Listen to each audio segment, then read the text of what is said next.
Tukon kalar kakui launching of the Nuer Cultural Festival rewe ke juba sa Sudan janda na balin gwasame te ko ngar mi shikan lad no de kana lad ka kor gwasen be kwaje gorno baj nywaga yekel ko dong miti rewe ke juba be shungas ke mugoro wi ke juba be shungaje no ngumbla ro de juba sa Sudan jaleram gormo ban nywaga yekel antama kan kono ya mi jiram jidit ku subscribe ko gorno ba bi notification bell bi jetwany ko bilaren content ba nonka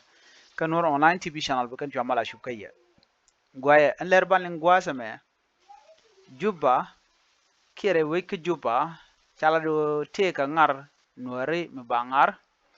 ngare weke juba ka kwi chiang nuare mewal ngai kona chiang nuare mewal la culture culture dana ngot ka muram ka jetin shumena tama shimenen yana magwasa me chikala no biken culture ma biken tok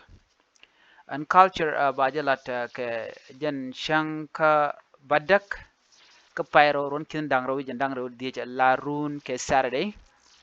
chikala do baje to ka tabadak ke run wang awena ka ta di ke tiang ala 8 a.m. to 5 p.m.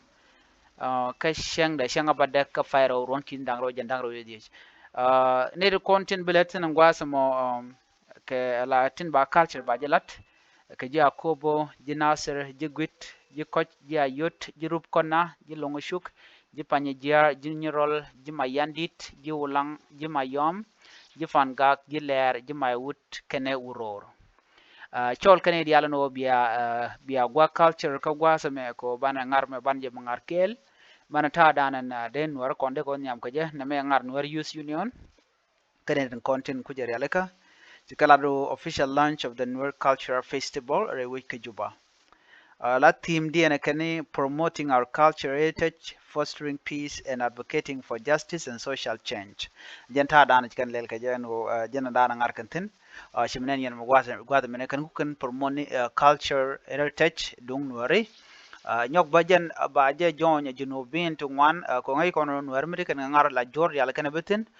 Shia bini nuare karodian la jodi ala kana goro no bukan culture nuare mo bukan amunen ka kuje mo mitire goch ka juba ti ka Kenya Uganda Ethiopia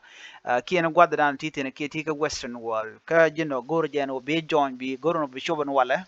ke yo kurun wang ko baje to ka tabadak no tabadak am ala 8 am wona ka ta DHPM no biaje goro no biaje lengana mo ne me jen announcement dan tikana no mi jiram ten wine mi goro no bi nor use union ka jen kwi ngar kam dir be kana ngar ka kwi nor culture bi goro no butin ko bi ke cheng to gol to la cheng nor be kan ga nyodre wujin wine mi ajen danan goro no de nywa ka yakel ne di ala kone don ko ka tungnat bi goro no jin ka bigoro jin bi la radian bone ko be ko la ngach miram kuitong nuare okay jana mo goro en go de nyaga yemo ene bana je gamra dien bi atemal ko je lot ki larjane ko ken babay